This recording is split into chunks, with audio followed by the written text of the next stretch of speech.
Hello everybody, my name is Damilola Mike Bamiloye, and I'm here to encourage you to subscribe to our YouTube channel so that you can receive notifications and updates on new movies that I'll be dropping from time to time. So if you've subscribed, thank you so much for subscribing, and if you're not, please subscribe. And be careful of scammers, please, especially in the comment section. We noticed that there are a lot of scammers out there disguising as Mike Bamiloye and telling people to donate to an orphanage. So please don't give them listening ears. Don't attend to them. They are scammers.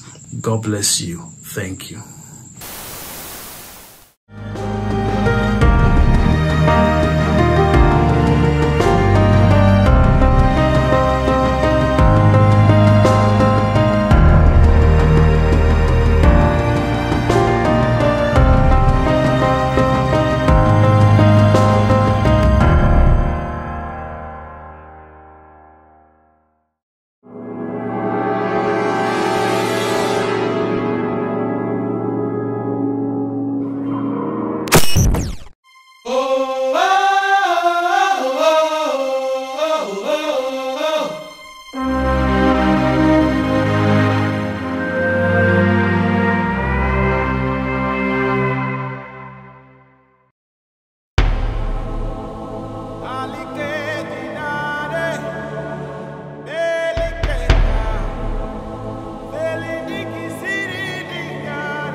Hello. Good afternoon. This is Dr. Edmond Lagbaye of the African Religion Department in the West Leshan University, Kansas City, Missouri. Am I on to Bamidele? Yes, you are right, sir.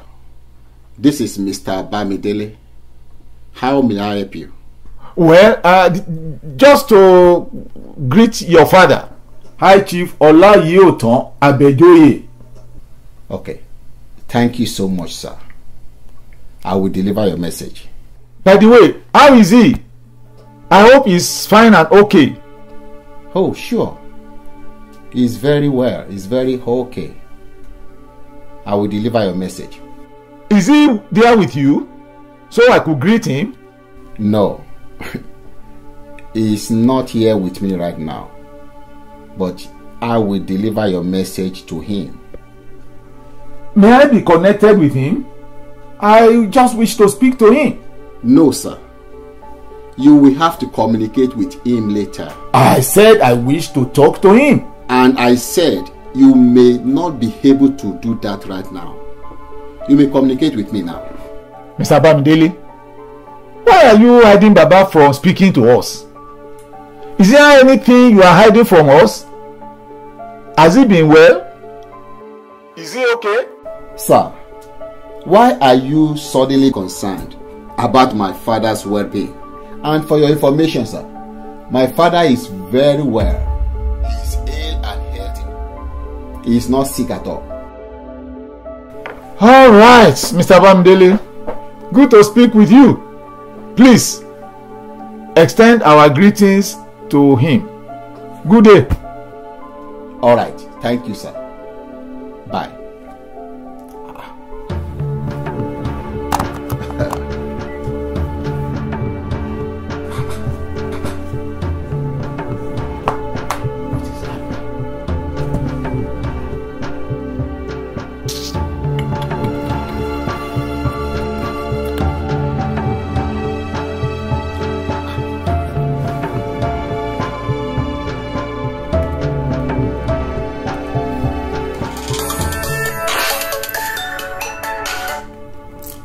Hello? I just called his son now. And what did he say?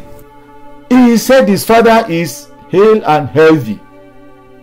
I am not sure if he's saying the truth or lies. But you said the ring was paralyzed him from neck down to his feet. Dr. Edmond, are you sure you used the right ring? A man could not heap a great insult on us and that traditional institution and go scot-free. He ought to face their consequences. Oluwo, please just give me till tomorrow morning and I will find out what happened. Someone must pay for that foolishness. Either the father or the son. Yes. Yeah, that's true. Yeah, someone has to pay.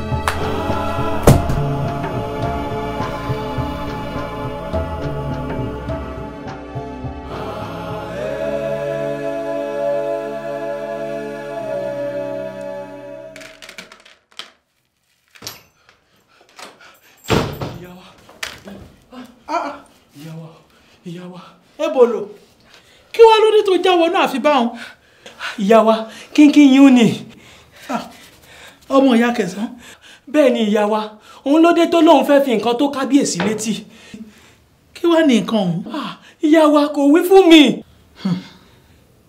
ó dáná pè wá fún mi a ní ó pè fún mi.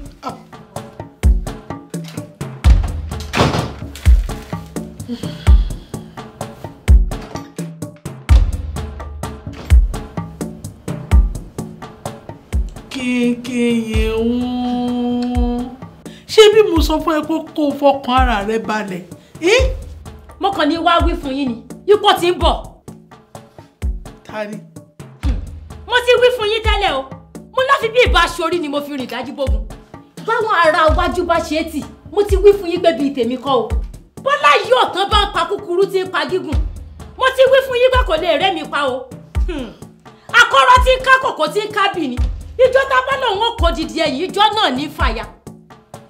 kó o wá gbóhùn rẹ wálẹ̀ ó ti ń dariwo o kábíyèsí ti wọ̀yẹ̀wù lọ alẹ́ sì ti lẹ́. alẹ́ tèmi ò tí ì lẹ́ o ọ̀sán mi ṣẹ̀ṣẹ̀ kan ni alẹ́ ikú kì í lẹ́ alẹ́ àrùn kì í lẹ́.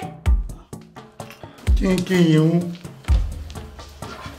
ọmọ ìyá Kẹsàn èyí fara balẹ̀ ni ṣé ìyá rẹ nìkan ló kú sí ìdí ọ̀rọ̀ yìí balógun àwọn ń bí wọn nínú inú ọ̀rọ̀ ìdí ọ̀rọ̀ yìí náà ló náà kú sí abẹ́rẹ́ ajé àbọ̀ rẹ̀ ló sà ìdí ọ̀rọ̀ yìí náà ló kú sí gbogbo agbára la ti sà pé kọ́lá yóò tán kó lè kú sí lóyìnbó ìròyìn ikú rẹ̀ là ń retí báyìí lágbára lọ́wọ́ Ọlọ́run ọ̀hún ni ó kú sí torí ìwọ̀n lè wá jẹ́ kẹ́nikẹ́ni ó wá dé láti lóyìnbó kan kó wá sí padà Ṣàjíbógun bí kó wá máa pò mí núpọ̀ kò sí tó jọ bẹ́ẹ̀ o para rẹ̀ balẹ̀. kábíyèsí ó ti dé o. ta ló dé. Ọláyíọ̀tán Àbẹ̀joyè mo wí fún yín lọ́sàn-án jẹta mo ní wọ́n kórè Ọláyíọ̀tán wálé mo ní wọ́n wọnú gbàjíjẹ lọ bá wọn ìyá mi mo sì lọ bá wọn gbogbo ètùtù pátá tán ní kí n ṣe ni mo ṣe mo mọ́ mi ìgbàlẹ̀ mo mẹ́kọ lójúbọ àyíyẹ mo bá àwọn tó láyé sọ̀rọ̀ mo bá lé ọ̀gẹ́rẹ́ sọ̀rọ̀ mo wí fáfẹ́fẹ́ lẹ́lẹ́ lórí omi lẹ́ńjẹ mo sọ̀rọ̀ fẹ́ fúfú lẹ̀lẹ̀ tí sórí òkun lùgbẹ̀lùgbẹ̀ àwọn tó láyé mú mi dé di orísun omi Ajíbógun ibẹ̀ ni mo ti pẹ́lẹ́dà Ọláyíọ̀tán mo ní bó bá ti gbóhùn mi kó mọ̀ bọ̀ wálé ni. Ọláyíọ̀tán ti dé. kò tí ì dé o ṣùgbọ́n ti wà ń tòsí títí ayé òní yóò wọ̀ lọ Ajíbógun bẹ́ẹ̀ bá gbọ́ gbì ìbọn lóró orí adé ni mo bọ̀wọ̀ fún ni mo ṣe wá wí fún yín sílẹ̀ o. kínkín yan ọmọ ìyá Kẹsàn èèfà rẹ kí ni jó ọ lọ́wọ́ tó lè fi jólẹ̀ ìwọ ó lọ rè pé Ọláyíọ̀tán wá síbo wá Ṣàjíbógun ní àwọn tó lẹ́ran lẹ́sẹ̀ gan wọ́n kásẹ̀ kan òkè àwọn rí gbé sílẹ̀ mọ́ wọ́n ta sọ́tún wọ́n ta sọ́tì bí òkìtì ọbọ̀ wo tá a bá jòkúta sínú omi inú omi ní gbé o wo kó yá máa gbọ́hùn kí gbogbo ọ̀rọ̀ ọ̀dọ̀ Ọláyíọ̀tán kó tán sẹ́yìn òdì ni o tá a bá ha kẹ̀lẹ̀bẹ̀ tá a bá ha fún inú gbọ́ la tú sí o kó rárá fara rẹ balẹ̀. ó dáa náà kábíyèsí ìjà ìyá mi ni mò ń gbé o bẹ́ẹ̀ bá gbọ́ bàrà bá sán nílé Ọláyíọ̀tán bẹ́ẹ̀ bá gbáriwo ẹkún tẹ́ ẹ gbárò yóò ṣe é èmi ni mo ránṣẹ́ kú sí mo rí yín ná.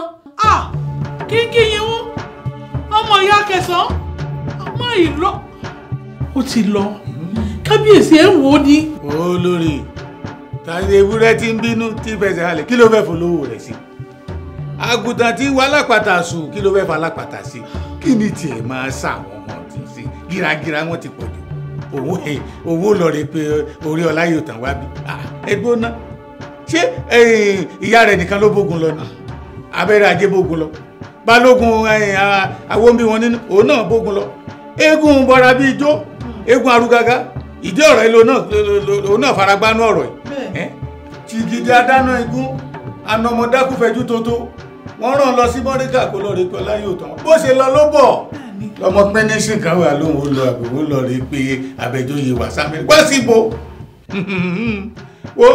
kó yá gbogbo ọ̀rọ̀ rẹ̀ kó parí sí kó kú sí ẹ̀yìn odi ẹnìkan ni àwọn àwádìí wa máa dà mí láàmú bí kó sí tó jọ bẹ́ẹ̀ o Ọláyíọ̀tán kó kú sọ̀hún ni o. Yeah, I just got a call from one of those men who visited Baba right now. Which men? The Council of African Traditionalists who came to visit Baba some days ago. Baba said one of them shook his hand and afflicted him. They called? They wanted to find out if the enchantment worked. You should have told them that Jesus Christ gave us victory and brought Baba back to life. And you should have made them see that we have a God that can never put his children to shame. And you should have made them have a feel of their shame and disgrace. Like the most important thing is that the Lord gave us victory over the forces of wickedness and gave Baba another chance. So, you are done for the day? Yes. The facilitator finished the workshop very early. So I'm back to my hotel room. Praise God. You should take the first flight and be home on Friday. No, I just got a call from the head of department an hour ago. And he said, since I've taken too much leave in the previous week, I have to stand for the company at the corporate seminar for the auditing and accountability. Where is the audit? Kansas City. So I should be home on Tuesday afternoon. In fact, I'll come with the first or second flight. All right. Take care. Okay, thank you. Bye. Love you. Love you. God. Kábíyèsí, lékèrè, èmi fọwọ́ sọ̀yà fún yín wípé Àbẹ̀joyè ò tíì dé. Ó ti dé. Àbẹ̀joyè ò tíì dé, kò tí ẹ gbọ́dọ̀ dé. Àbẹ̀joyè ò tíì dé. Ẹ̀gbọ́n lọ, ṣé ọlá yóò tó wọnú ìlú ìwà kí gbogbo wa báyìí ká mọ́mọ́? Èdè. Àti olóyè, èyí farabalẹ̀. Ẹni tá a ránṣẹ́ ẹ̀jẹ̀ ó dé náà. Kábíyèsí, ẹ̀yin náà mọ̀ pé kò gbọ́dọ̀ dé. Kábíyèsí o. Ebolo. Kábíyèsí o. Kábíyèsí o. Ń gbọ́, ṣé òótọ́ ni? Kábíyèsí, lóòótọ́ ni.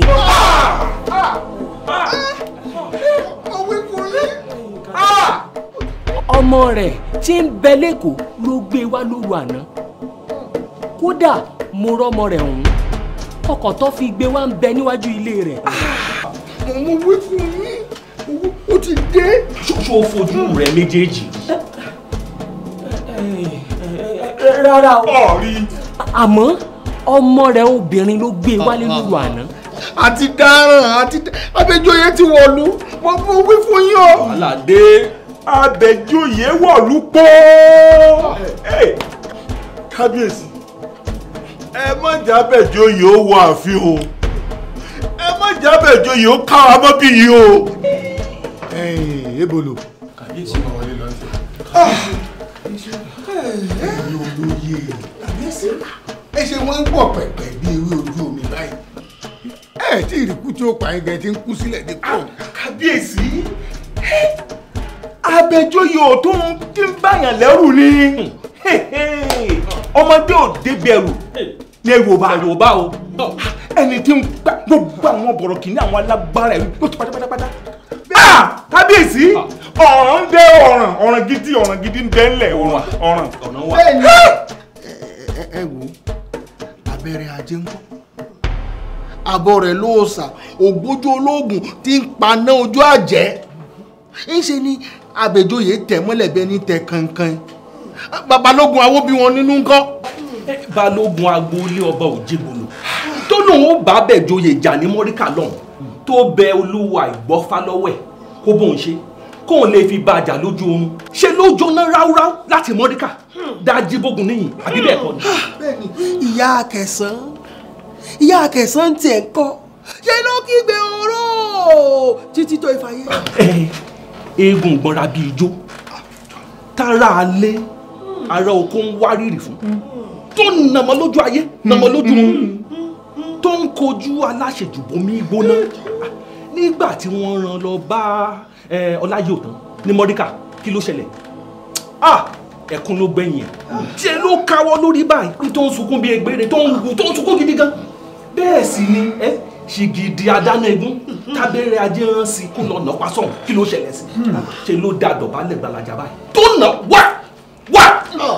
Ẹ wo Kábíyèsí, ẹ̀yin olóyè, àmọ̀ràn mi rèé o. Iṣẹ́ tí Àbẹ̀joyè bẹ̀rẹ̀ ní Mọ́ríkà ló padà wá parí o. Mo wí fún yín. Àṣìpa. Ṣé bó ló onímọ̀ràn kan tó fẹ́ fún wa ni? Èmi gbọ́ dáadáa pé a máa fi oríṣiríṣi nǹkan pààyàn. Bó bọ́ lọ́wọ́ ọ̀daràn, bó o sì bọ́ lọ́wọ́ o kàgbákò. Ṣé pé ẹnikẹ́ni nínú wo wá gbọ́dọ̀ kí mọ́ báwọn? Kíkí ẹ̀wẹ̀, bó o kí ọ̀daràn, bó o sì kí o kàn jọgbọ̀n. Àṣìpa. Kábíyèsí. Kí wá ní ìmọ̀ràn tó fẹ́ fún wa báyìí? Ẹ̀yin olóyè, Kábíyèsí, ẹ má jẹ́ kí Abẹ́joyè dọ̀bálẹ̀ fún kábíyèsí o. nítorí pé mo gbọ́ dáadáa wípé a mọ̀ fi dọ̀bálẹ̀ pààyàn.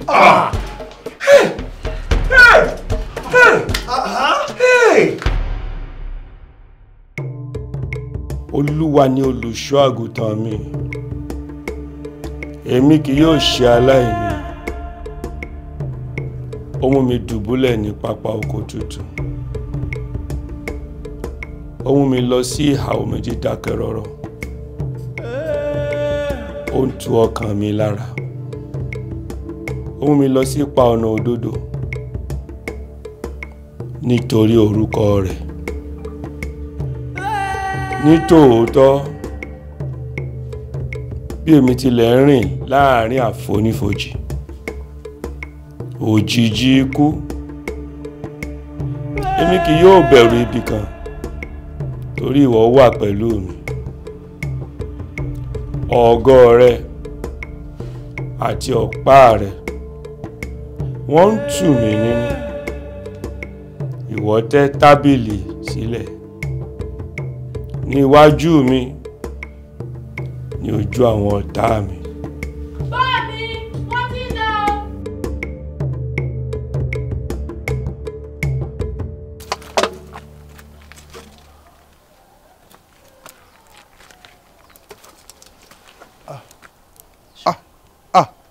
Lálùdé kò jẹ́jẹ́ bẹ́ẹ̀, kò jẹ́jẹ́ bẹ́ẹ̀. bẹ́ẹ̀ ni o ṣojú mi kòròkòrò báyìí ni olóyè Ọláyọ̀ tó ṣe sọ̀kalẹ̀ nínú mọ́tò ọ̀hún tó wọnú ilé lọ.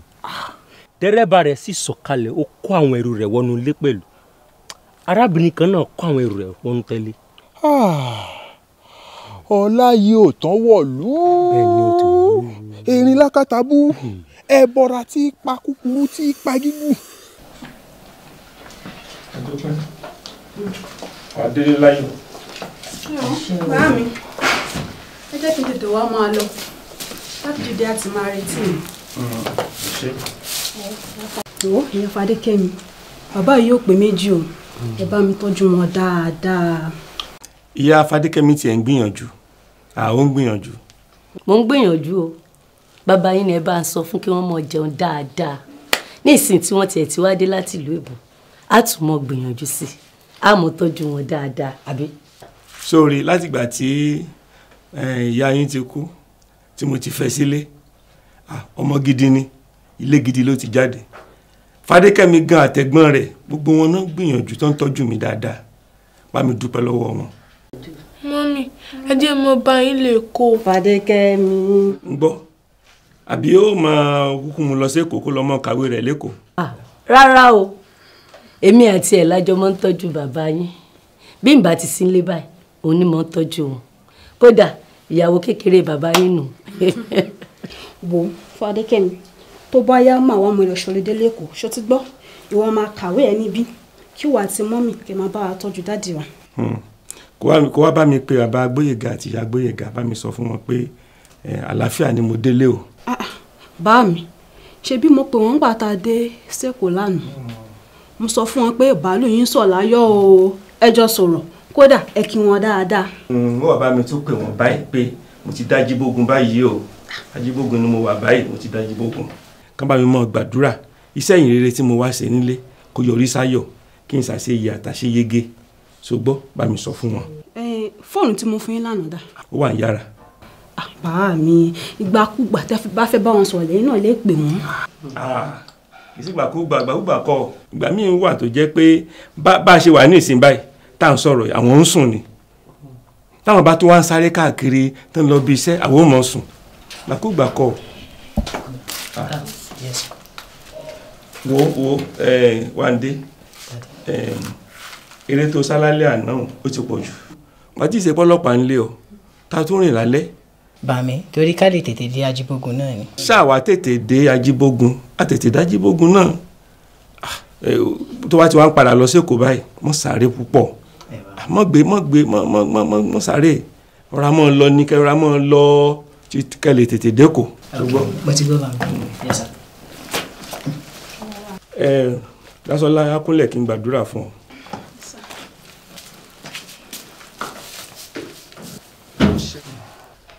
ọlọ́run alágbára agbé ọ̀gá ò ṣe o. àmọ́ o gbàgbọ́ ó dìgbà ń bá fojú mi rí báyìí. ṣáà ní sùúrù o. dẹ́rẹ́bà rẹ̀ ló gbẹ́rù kan jáde o. tó ní o àmọ́ ó ṣe àfòrú dúdú wọ̀lú ṣé nígbà tó ń lọ mọ́ríkà gbogbo aráàlú ló sìn lọ ó wá dé ó àfòrú wọ̀lú. bá a ṣe rí nu sórí amọ̀kànṣe ní iṣẹ́ ọwọ́ rẹ̀ ò dára rárá. bẹ́ẹ̀ ni. kò fẹ́ káwọn ènìyàn mọ̀ pé òun ti wọnú ìlú ni. òun ni ọlá yóò tán ní o ọlá yóò tán wọ̀lú èmọ́dé.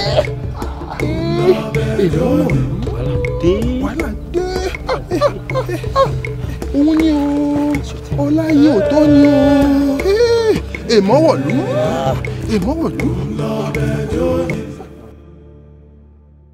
You've not answered my question, sir.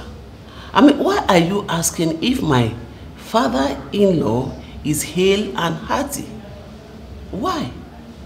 Well, we are only concerned about his well-being. That's all. He is a respected African traditionalist, and so his well-being should be of concern to us.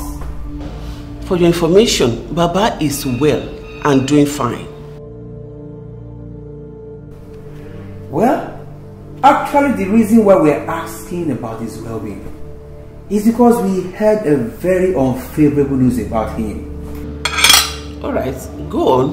Tell me, what news did you hear about him? We heard that he was seriously sick to the point of death, and that he had to be rushed to the hospital, and that yesterday he died. Please accept our condolence. Hey, back to sender in Jesus' name. It will not come to pass. May all the trap you set for him fall upon you, upon your head in Jesus' name. Was that your plan when you came? Unfortunately, the Lord Jesus Christ has defeated you all. It was what we heard, madam. You heard wrongly. Jesus has given Baba victory over you all. So where is he now? Baba is well and bouncing in the Lord Jesus Christ. Baba that has gone back to Nigeria since 3 days ago. He is now in Ajibogun, doing fine there.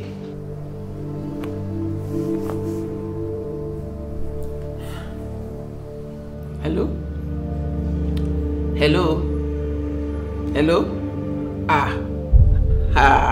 Evil people. He ran away. Hey, these people are terrible. They want to see if their evil plan has succeeded on Baba. Ọlọ́run ní fún yín ṣe.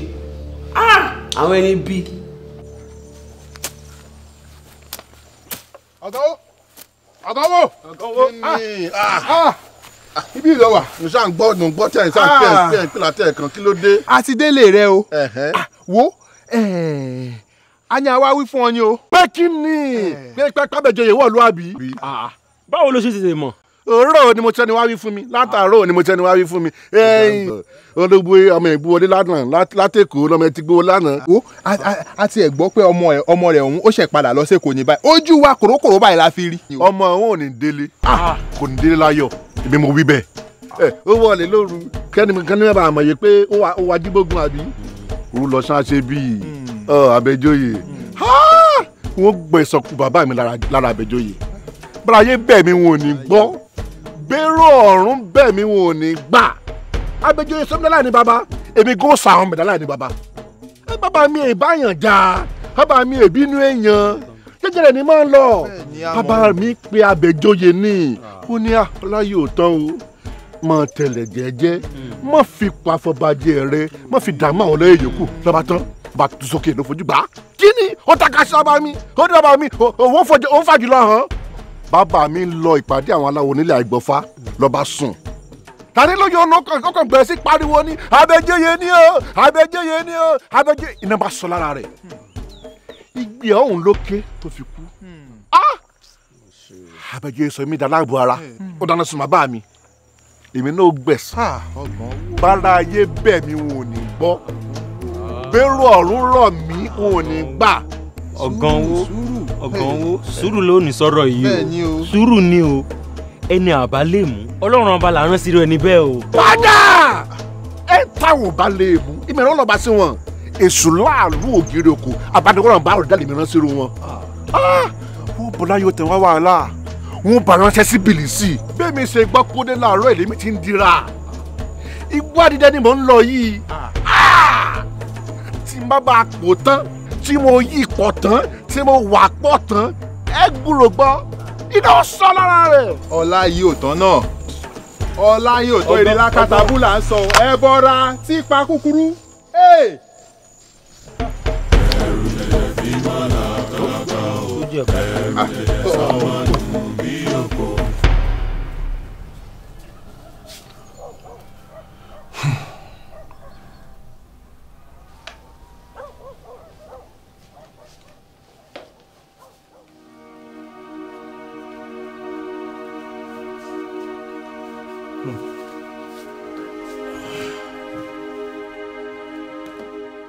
Jésù olùgbèjà mi.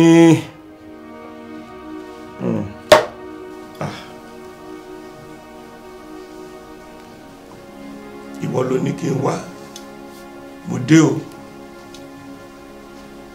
òpin ní sọlá ọ̀dánilóhùn ní fún ìfẹ́yàn ó pè mí mo sì jẹ́ ọ ó ní kí n wá mo ti dé dídé tí mo dé láti ìlú mọ́ríkà yìí jẹ́ kí n lè fi ògo rẹ hàn káàkiri ìlú ajíbógun o jẹ́ kí n lè wúlò fún ọ kí n wúlò fógo rẹ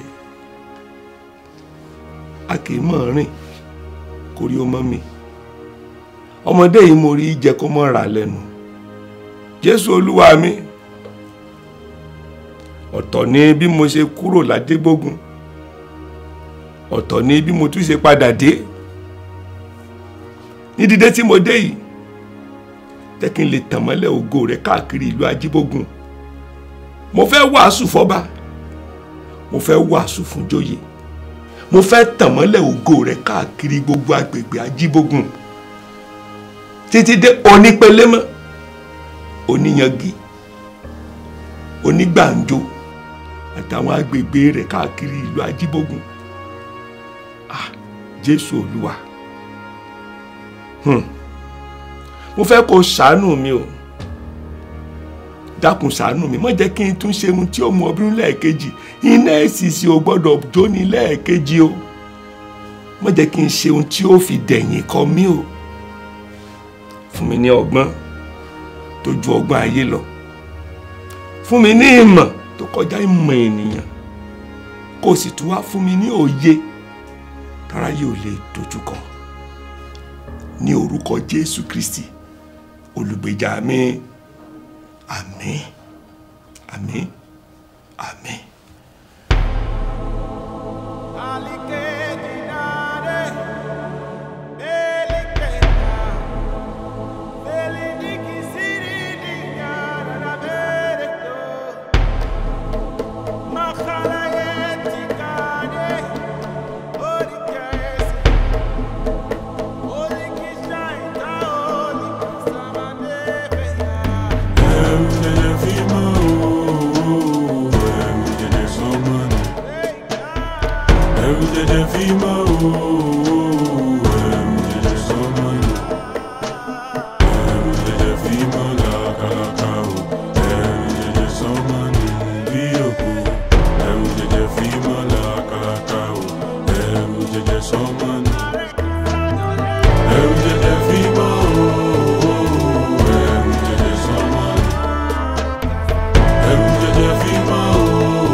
kábíyèsí wọ́n ti dé.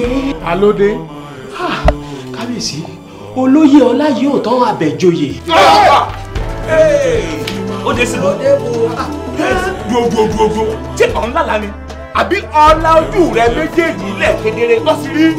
àtìgbà tẹ́ ẹ ti ní mo lọ síta kí n lọ mọ sọ́nà ibẹ̀ náà mo wà àmọ́ lọ́gọ́ tí mo rí lọ́ọ̀kan ni mo ní kí n wá sọ fún yín. kí ni ká ṣe báyìí. kábíyèsí ẹgbẹ́ á tètè ránṣẹ́ sáwọn ẹ̀ṣọ́ kí wọ́n lọ dá a dúró kó tó wọnú ààfin wa kò gbọ́dọ̀ wọnú ààfin wa o. kò gbọ́dọ̀. àdúró ni àdúgbò tí ẹ lé lọ. kó máa wọ ààfin kó ṣáà ní síbi kan. kábíyèsí ìwọ ẹ̀yin àti kó má wọlé.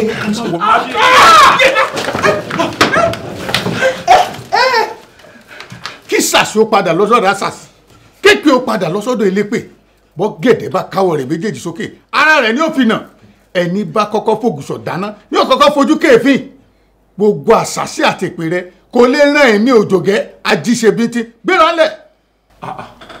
kábíyèsí èpè báwo àṣàṣì báwo gbogbo ohun tẹ́ ń sọ ìrú mi lójú gbogbo ohun tí ẹ ń rò yìí ó ti di àfìsẹ́yìn tẹ́gun fi sọ.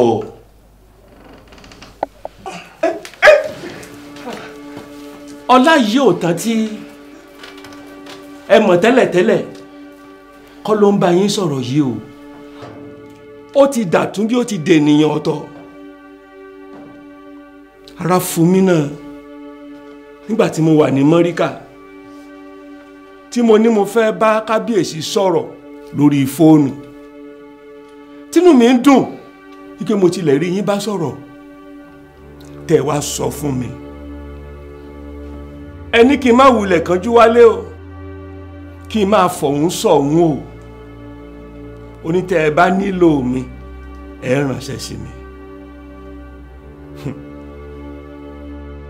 nígbà tí mo dé láti Mọ́ríkà lálẹ́ àná bí mọ́tò ṣe ń gbé mi bọ̀ tí mò ń juwọ́ sáwọn ènìyàn pẹ̀lú ayọ̀ wọn ò juwọ́ sí mi padà gbogbo àwọn tí mò ń kí ṣe náà ń wò mí bí àjòjì ó tún dàárọ̀ yìí mo tún ṣe ń bọ̀ láàfin ẹlòmíín wò mí lọ́ọ̀kan ó sá padà àwọn mìíràn wò mí wọ́n sá wọnú ilé bó bá rí bẹ́ẹ̀ àánú Ọlọ́run kó rọ̀gbà yí yín ká o orí ọ̀fẹ́ Ọlọ́run kó wà pẹ̀lú yín o ògo Ọlọ́run kó ṣíjìbò yín o ní orúkọ Jésù Kristi olùgbèjà wa àmín kábíyèsí mo rí yín náà ṣe.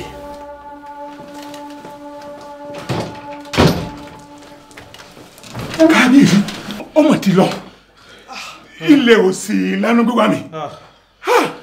ẹ gbà mí ṣé Ọláyíòtán Àbẹ̀joyè náà ló wọnú ààfin wa.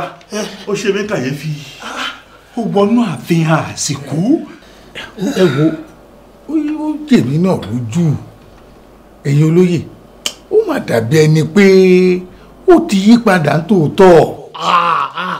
kábíyèsí ta ní yípadà lẹ́yìn ìgbà tó pawó bí wọn nínú òǹkan náà ló pa ẹ̀yà Kẹsàn òǹkan náà ló pa abọ́ rẹ̀ lóòsà àti abẹ́rẹ́ ajé ó wá gbé aṣọ àgùntàn wọ̀ lórí aṣọ ìkookò ó ń ṣojú lúẹ́ bí ẹ mọ́ ó lóun ti yí padà kábíyèsí bí èdè Àbẹ̀joyè bá mú gbogbo yín kì í ṣèmí gbẹnuró àṣìpa Ajíbógun àmọ̀tẹ́kùn ni ìkookò ni apọmọlẹ́kùnjayé ni kò lè yí padà kankan. Kábíyèsí èmi fẹ́ pe àkíyèsí wa sí nǹkan kan bá a bá rántí Olúòjé sọ ọ̀rọ̀ kan gbà kan ó ní Ọlọ́run Àbẹ̀joyè òun ló wò ó sẹ́. ìyálóde dúró náà ṣé ìwọ náà gbọ́ ohun tí olóyè Olúòjé sọ bí? orí Olúòjé ló kó yọ ètùtù rẹ̀ ló gbà tára rẹ̀ fi yá. Ó dáná wí fún mi, ṣé Ọlọ́run Àbẹ̀joyè náà ló lu àwọn yòókù pa?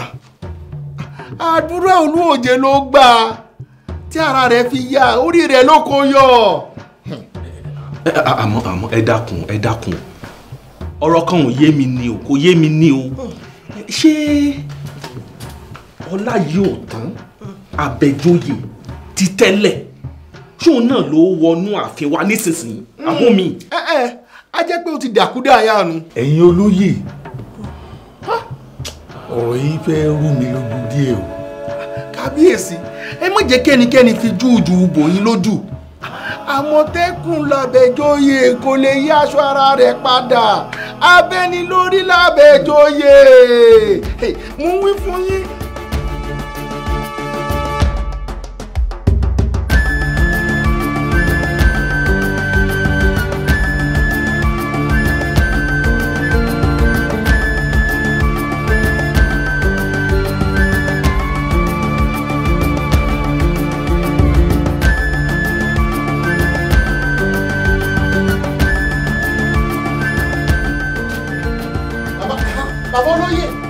Bàbá olóyè, ṣẹ́yìn mò ń wò yìí, ẹ̀yin mò ń wò yìí.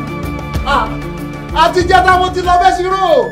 Ibẹ̀ lòkìkí ti kàn tí tó fi dé alágẹmọ àti onípele mọ́ wípé bàbá olóyè ti wọ̀lú. Bàbá olóyè, ẹ káàbọ̀. Ẹ káàbọ̀. Jésù Ọláìyé Ọ̀tún Àbẹ̀joyè, ó ṣé o. Ọba tó mú bàbá olóyè dé láyọ̀ àti àlàáfíà, ó ṣeun o.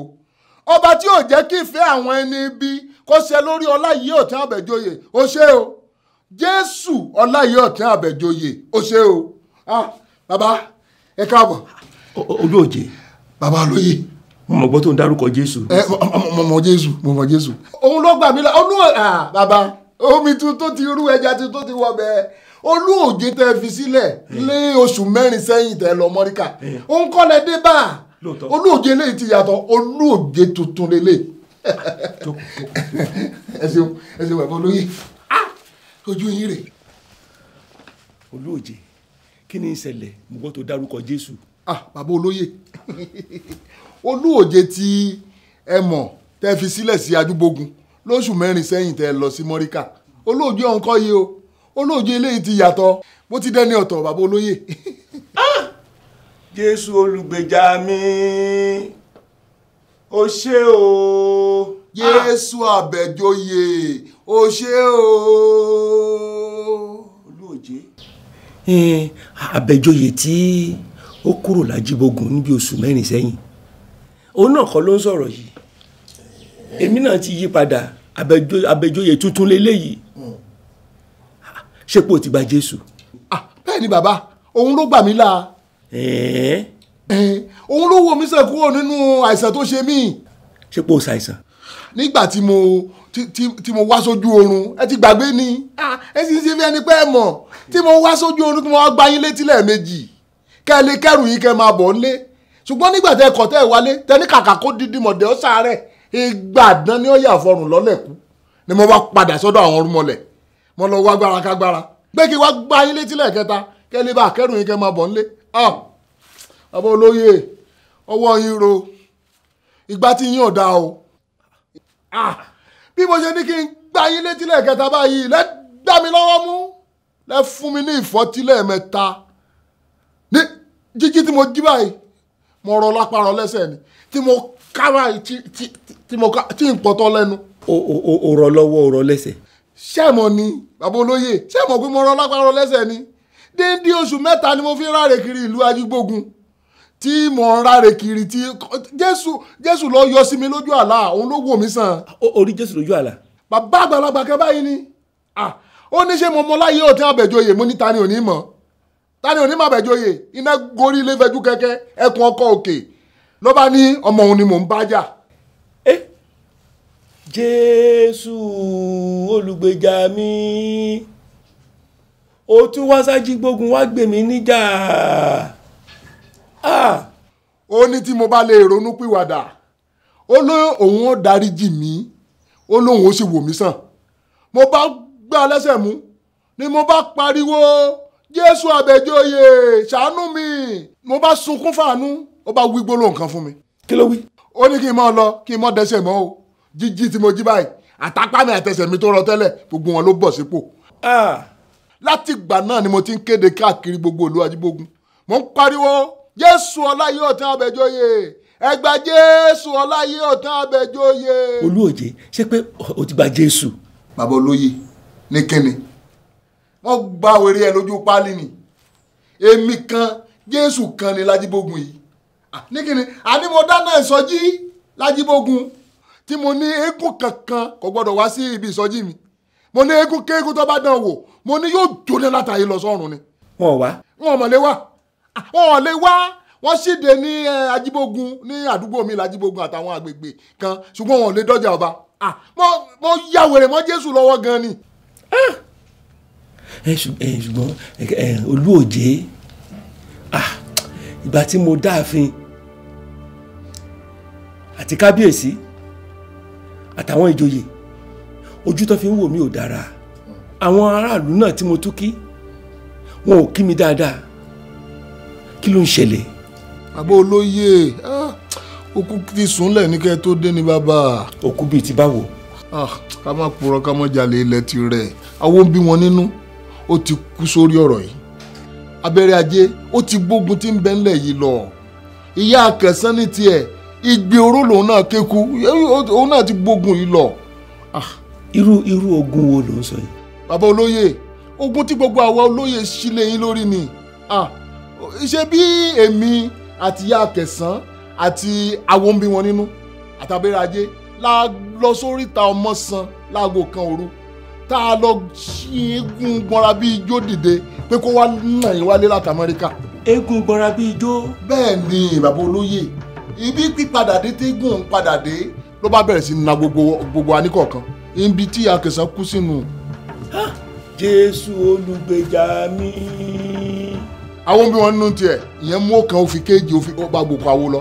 Ilé Àìgbọ́fá ló kú sí ní tiẹ̀ nígbà tó ní kóun lọ sí Mọ́ríkà kó lọ lè lù yín ní kùmọ̀ wálé. Ó jóná látọjú oorun tó wá sójú ayé ni, ó jóná gúrúgúrú ní bí ẹ̀sùn sùn. Jésù jẹ́ kí n lè bá ọ rìn. Àbólóyè, àgbàdo àyíkọ́. Bó ti tọ́ tẹ̀lé má mi. àti bó ti yẹ. Jẹ́ kí n lè bá ọ rìn.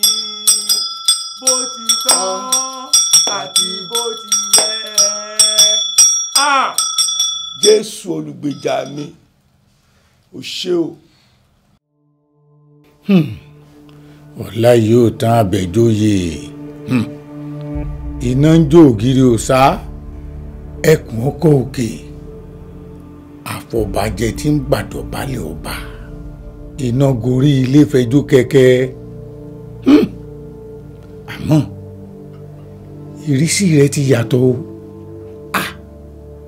Látijọ́ tọ́láyíọ̀tán bá bínú síyàn, àwọn èpè kọ̀ǹgbẹ̀kọ̀ǹgbẹ̀ ni ó máa jáde lẹ́nu rẹ̀. Tani jẹ́ gbéná wojú ẹkùn. Ọláyíọ̀tán wá wọnú ààfin, ó káwọ́ rẹ̀ méjèèjì sókè, ó súre fún gbogbo wa. Ọláyíọ̀tán ti yàtọ̀. Kí ló ń ṣẹlẹ̀? Ó ti yí padà.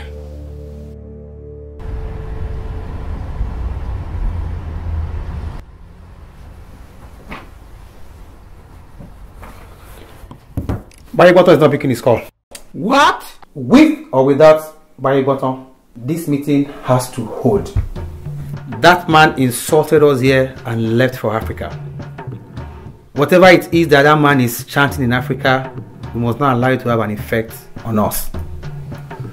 Chief Oluwafokuna, I propose that this meeting continues. Let's move on. Oh, yes.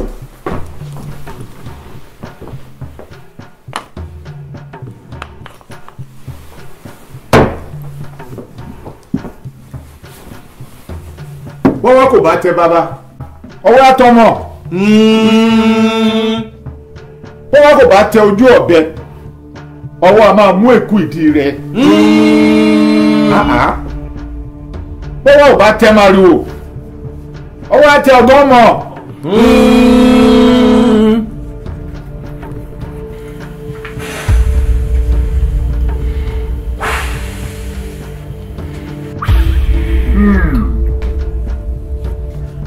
bọ́wọ́ bá tẹ bàbá ọwọ́ àtẹ ọmọ. bọ́wọ́ kò bá tẹ máa rí o ọwọ́ àtẹ ọgbọ́n mọ̀. Let the hornet think who robs you with her nest. Oh yes. Let the hornet sting. Let the scorpion stink. He will dip his finger in his hole. Oh yes. Let the scorpion sting. And when Gabon viper bites, he sends forth his venom to the uppermost. Let the Gabon viper bite. And tó bá tọwọ́ bọ̀ náà lọ́wọ́ ń jó. Ẹni tó bá mutí lọ ti pa.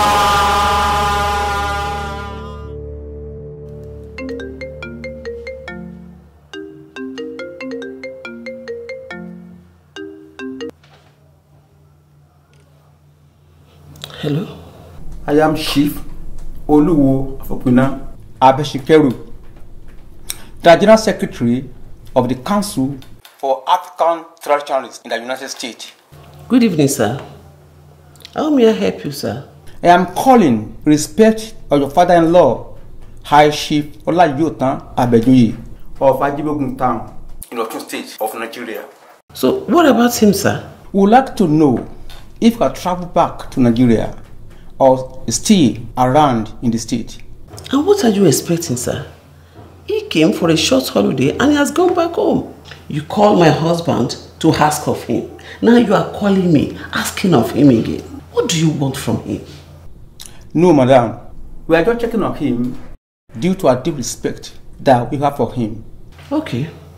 He has gone back home to Nigeria and he will still come back and visit us again.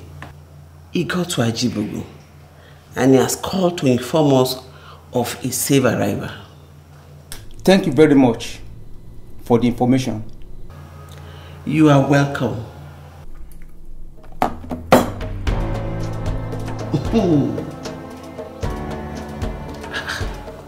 Kí ló ń ṣe àwọn people yìí náà? Ó bá àwọn èèyàn wọlé lé. Hey, he was expecting something else. He was expecting the death of Baba.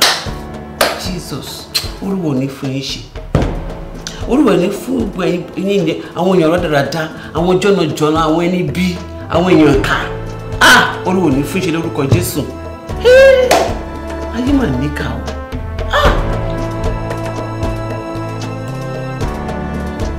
I don't know about any other person, but as far as I'm concerned, whatever it is that man is doing in Africa can't affect me. It affected you because the last meeting you did not come, but we went past you. And you, Dr. Lagaye, I can't even understand you anymore. I knew what I did, and it has never failed before. Dr. Edmond, have you tested the ring before? I had no need to, because it was one of the powerful offensive instruments given to me by the master from the high priest's shrine. What? You have not tested it before taking us to that man to insult us. He blasted us and marched on the floor. And all that we stood for, and we left to clear that rubbish. We have to restore our honor and integrity. Now, he escaped from us and gone back to Nigeria. I sincerely apologize, gentlemen, for all the lapses. I thought it would work on him. That means that man has a higher power inside of him indeed. No! With all due respect, Dr. Edmond, it shows you not prepare well. You took a wrong ring to that house. That was a stupid, unthinkable action to take, Dr. Edmond. We will still find out what went wrong and still reclaim back our honor. Gentlemen, I promise, I, Dr. Edmond Lagbaye, I promise. And that we all appreciate. Gentlemen, this bickering that we are having here is doing nobody any good. What we need to do is to re-strategize. that old man insulted us and rubbished us and went back to Africa. We need to do something and get back at him. For what that man did, he or somebody around him must bear the consequence of what he did to us. He even said I'm not fit to be among you. He said I'm shallow. That was embarrassing. You didn't lie. We didn't see you at the last meeting. I will show you are not shallow. And that was the result of the foolish steps taken by one of us. Gentlemen, once again, I am sorry for the lapses. I am sorry.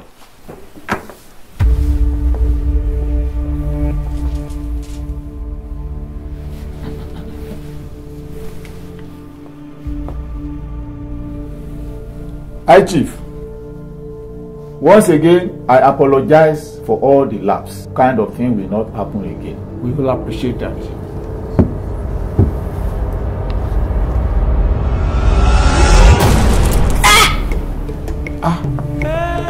What happened? Dr. Edmond, what did you do to him? I was only trying to test the ring on him whether it was fake or not. You really need to do that. He was the one that accused me when I took the ring to the man's house. He said it was fake. I've had the higher power in him, stronger than all of us. But must you test this on him? This is unacceptable. So, what will happen to him now? I don't know. I don't know. I just don't know. I don't know. I don't know. I don't know.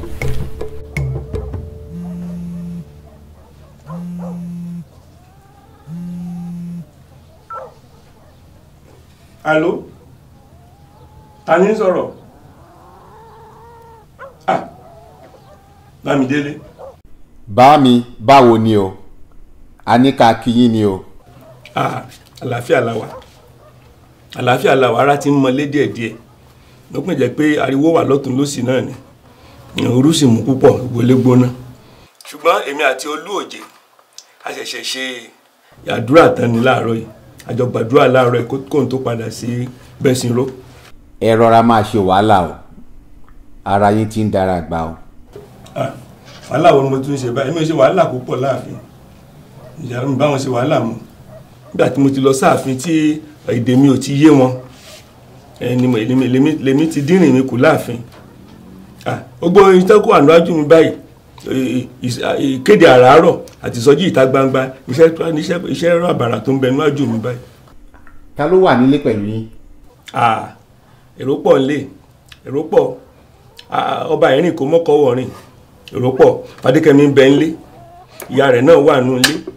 Oúnjẹ ẹ̀sẹ̀ tí Bẹ́sìnró dé ni níbi tó ti wà láti jọ́ yìí. Agbọ̀n iṣu kan náà gbé bọ̀ láti Bẹ́sìnró.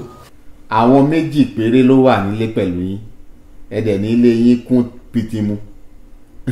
Ó dà, ẹ jẹ́ kí n bá ìyá Fadékẹ́mi sọ̀rọ̀. Ó ń bọ̀, ó wà lẹ́yìnkùnlé lọ bá mi bu ẹ̀fọ́ wá. Ara iṣu tí wọ́n gbé bọ̀ láti Bẹ́sìnró náà fi gúnyàn yìí. Àwọn náà là ń jẹ lọ́wọ́ yìí, wá jẹun. Ẹ ṣe agbàbìrẹ. Dìwúrà ńkọ́ àti Bóyèga àlàáfíà náà wà. Sọ fún wọn kí mo ń ṣàárò wọn o. Àlàáfíà ni gbogbo ilé wà. Dìwúrà náà ń ṣàárò yín. Ìyá Bóyèga wọ́n travel àwọn ibiṣẹ́ wọn, wọ́n rán wọn lọ sí workshop. Ó máa dé lọ́sẹ̀ tó ń bọ̀. Bá mi kí Dìwúrà dáadáa, kó láàárọ̀ rẹ̀ sọ mí o. Kó bá mi kí Bóyèga àti àtàbúrò rẹ̀ náà, bá mi kí wọn dáadáa o. Bá mi, mo kàn ní kí n wí fún yín ni o. Àwọn àfòpiná wọ́n béèrè yín o. Ẹ̀ẹ̀mejì ló ti pè yín báyìí. Wọ́n tún pe mọ́mì Bóyèga náà pẹ̀lú. Wọ́n láwọn kò fẹ́ béèrè àlàáfíà yín ni. Kí náà ń béèrè mi sí? Àlàáfíà wo mi, àlàáfíà mi wo náà ń béèrè? O sọ fún wọn. Nígbà ogun Fáráhùn ń jọ sí tó kọ̀ tí ó dẹ̀yìn lẹ́yìn Mósè, ó mọ̀ bókùn pupa lọ́mọ ni. Kò sọ fún wọn kán dẹ̀yìn lẹ́yìn mi o. Esisi tí ò bá sì gbọ́ràn ní máa ń bòkú wọnú sàréè. Kán dẹ̀yìn o. Mo bi wọ́n pé kí ni wọ́n wá yín sí. Wọ́n láwọn fẹ́ béèrè àlàáfíà yín ni. Àlàáfíà wo náà ń béèrè? Bá ń wí fún wọn wípé tàkúté tí wọ́n dẹ sílẹ̀ fágùnrin ọmọ ikú kíní sí báyìí ló mú. wọ́n fẹ́ yẹsẹ́ wò ni wọ́n fẹ́ wò bóyá oníṣẹ́ wọn jẹ́ tàbí ò jẹ́. ó sọ fún wọn ni èmi tó jẹ́ pé Jésù ti gbàlà, èmi tí Jésù ti tú sílẹ̀ kúrò nínú ìdè, èmi tó ti gbàlà, mo sì ti dáríjì wọn látijọ́ tí mo ti gba Jésù báyìí ni mo ti dáríjì wọn. Sọ fún wọn ẹ̀kọ́ náà kó wàásù fún wọn táwọn tún ti fóònù bá mi wàásù fún wọn káwọn náà gba Jésù. Káyé ṣe rán dáradára kiri, kán jáwọ́ nínú àpọ̀n tí ó yọ, kán dómi lákaná. Sọgbọ́ wo Bámidélé wo dúró wo ìyá Fadékẹ́mi rè Bámidélé fẹ́ bọ́ sọ̀rọ̀. Àló bàbá ọkọ mi, ìyàwó yín ńkọ́ àtàwọn ọmọ, ẹ bá ń kí wọn dáadáa. Ọ̀gá o, ẹgbọ́n náà kílẹ̀ fún bàbá yín jẹ́ tẹ̀kẹ́ wọn fi yó báyìí. Bí wọ́n bá tún ti ń bọ̀, ẹjọ́ ń bọ̀ ni o, ẹ lè mọ fárí apá kan kẹ́ ẹ mọ dá papọ̀ sí. Ẹ lẹ́.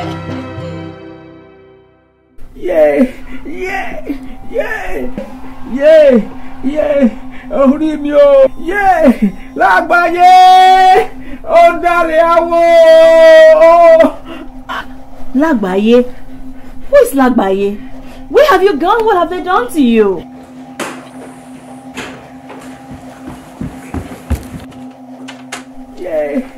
Dr. Marcus, thank you for coming. How is he? He's not getting any better. I don't know what is going on. He's been like that since he came home from the office. From the office? Yes. Baba, calm down. Calm down. Calm down. Can I just lift this off the living? What happened to him? He went for a meeting this morning, and from the report I got, they said he heard a loud scream during the meeting, and he had his arm raised up, and it's been like that since, and it's been this way since he came home. I think we need to get him to the hospital. Okay. So that we can figure out what's wrong with him. Okay. Yeah. Okay, Doctor.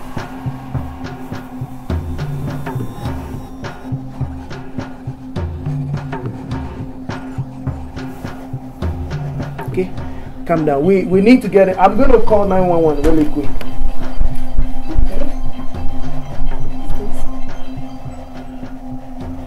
Hello? Who's this? I am Chief Baye Botton.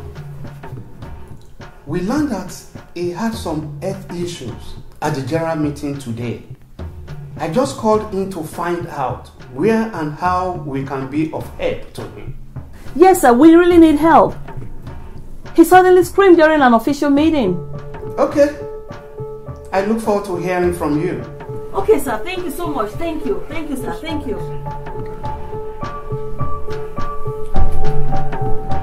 Yeah, the ambulance is on the way. The ambulance is on the way.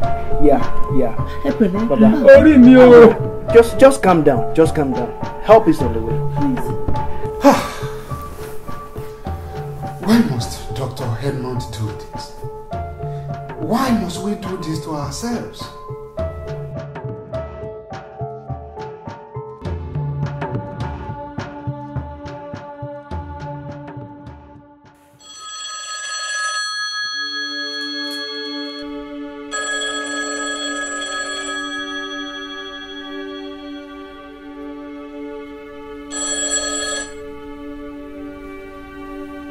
Yes?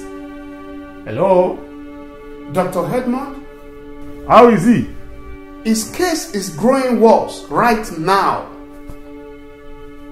Don't you have any reversal mode? I mean, can't this be reversed? When I went to pick it up on the altar in the master's court, I wasn't told there was any reversal mode. So I'm afraid there is none. So what will now happen to Chief Oluwo Afopina? I'm very sorry. Very sorry? You are very sorry for killing one of us? Chief Baye Botton Alapandede, watch your tongue. It was in your very presence that I was ridiculed and insulted by Oluwo Afopina. He said I have come to ridicule the traditional institution and drag the whole association in the mud. He insulted me and I had to prove whether the ring was fake or not. And you had to check it on a fellow colleague, a friend, and a partner in this traditional association? I needed to prove it before us all. And what do you stand to gain in all this? I gain back my honor, my prestige, my trampled honor. I may not be a high chief in the circle, but I know my worth.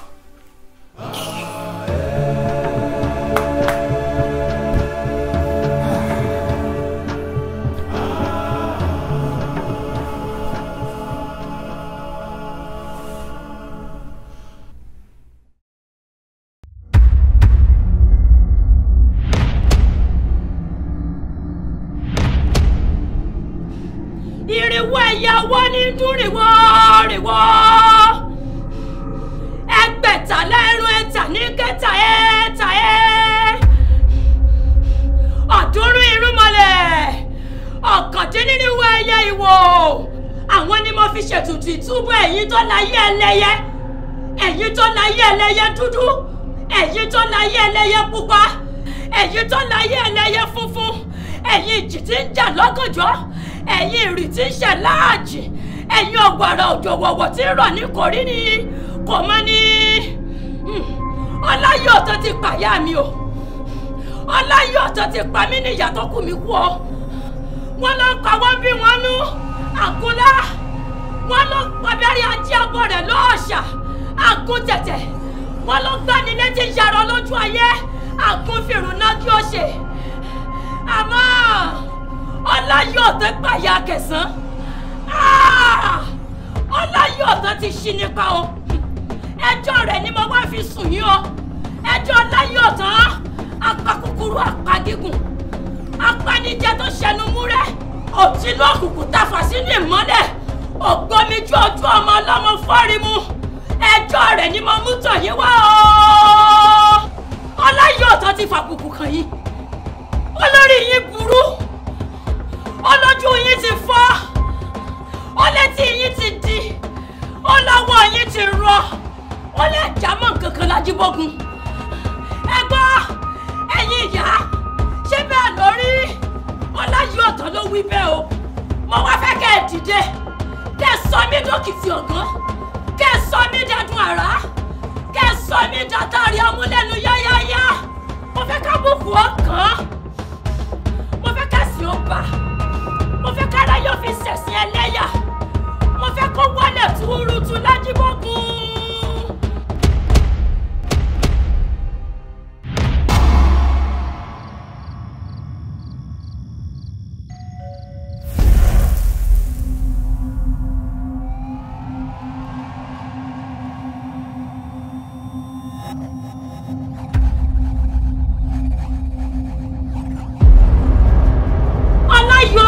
Ilẹ̀ mọ́ àbẹ̀jọyè ajánijẹ fẹ́yìn sí ilẹ̀ mọ́ bí kúlú sọ bá gbèrú pẹ̀tàn orí ara rẹ̀ ní wàlẹ̀ bálákàn bá fọpọ̀ tiẹ̀ tán ó nìkan ní fi ń ṣe bẹ́ẹ̀ afẹ́nilójú fatasẹ́nu ọ̀pá yákọ̀rọ̀ mọ́dí ẹ̀yìn ẹ̀ iná jú ọ èmi kọ́ ni mo rọra mi wá o àrùn mi ni irinwó ìyàwó tí ń dún rìnwó rìnwó ẹgbẹ̀ta lẹ́rọ ẹ̀ta tí ń kẹta ẹ̀ta ẹ̀ ọ̀dúnrún irúnmọlẹ̀ ọ̀kàndínníwó ẹyẹ ìwò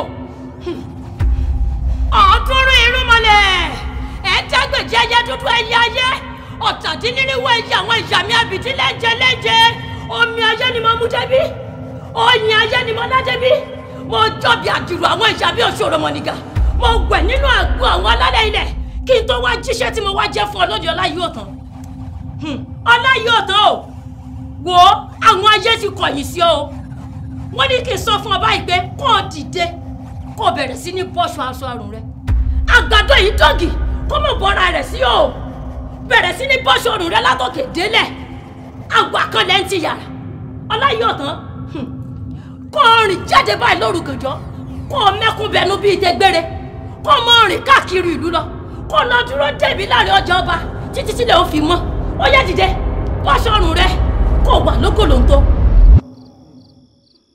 Ọláyọ̀tọ̀ o nítorí pé kíni àgbàdo báyìí ìhòòhò báyìí làgbàdo ń júbà ẹnu iná ní gaṣọ lára ewúrẹ́ iná ní ga bàtà lẹ́sẹ̀ àgbò iye ọ̀wọ̀ báyìí lòkété ń júbà ojúmọ́ náà iṣu ègbodò kan èyí wọṣọ ti ẹ̀dọ́ náà fún ó yá dìde báyìí kó bẹ̀rẹ̀ sí ní bọ́ṣọ.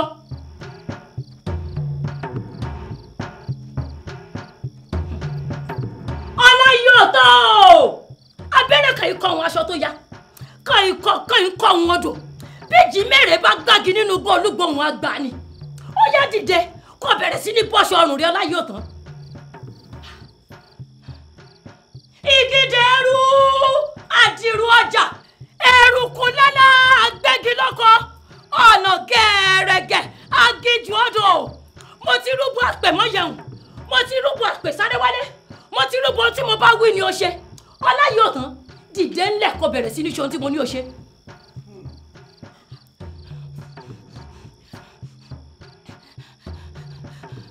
ọláyọ̀tọ̀ pẹ̀lẹ́ o wò ó bó o bá lọ gbọ́ ṣẹ́ṣá nínú ilé àwọ̀ wò ó èmi náà jinlẹ̀ nínú ìmọ̀ àwọn òṣàlẹ̀ o ó dà mò ń bọ̀ náà n ò tí ì dé dúró dè mí.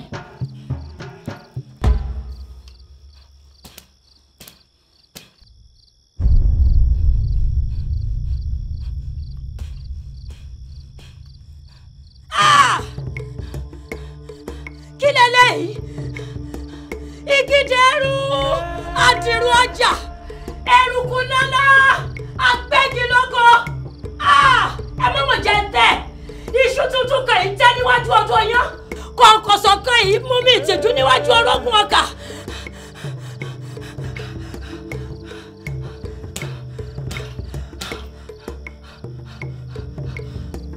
ọláyọ̀tọ̀ mo fẹ́ jáde.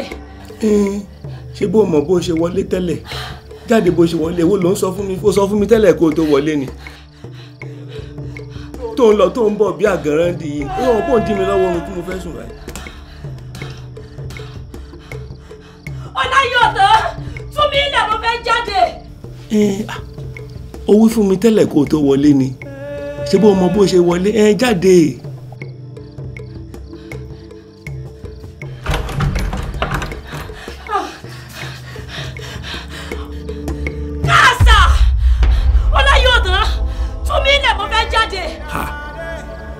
wo sórí bó o bá ṣe wọlé náà bó ẹni kò ṣe jáde n ò dì ọ mọ́lẹ̀ ṣé bó mọ̀ bó ṣe wọlé tẹ́lẹ̀ ò wí fún mi tẹ́lẹ̀ bó ṣe ń lọ tó ṣe ń bọ̀ bí àgànrán dì í ó ń dí mi lọ́wọ́ ohun tó yẹ kí n sùn bó o bá lọ kó o lọ kó o fi mí lẹ̀ kó o jẹ́ kí n róhun gidi sùn.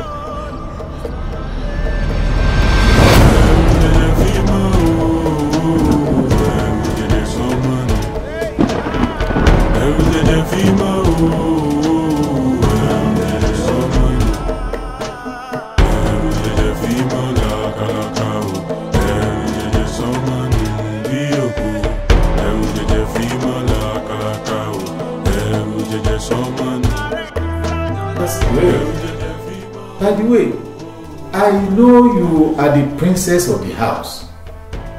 I am Dr. Edmond from Chicago. What is your name? Oh, what a good name. Leave my house. Mr. Bamidele. Mr. Edmond, I may be forced to call the police on you if you don't leave right now.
bá sọ̀rọ̀ ara lènìyàn rí o. Ẹ̀rù jẹ̀jẹ̀ ṣẹ́jú o, mọ̀nàmọ́ná yí àyíká.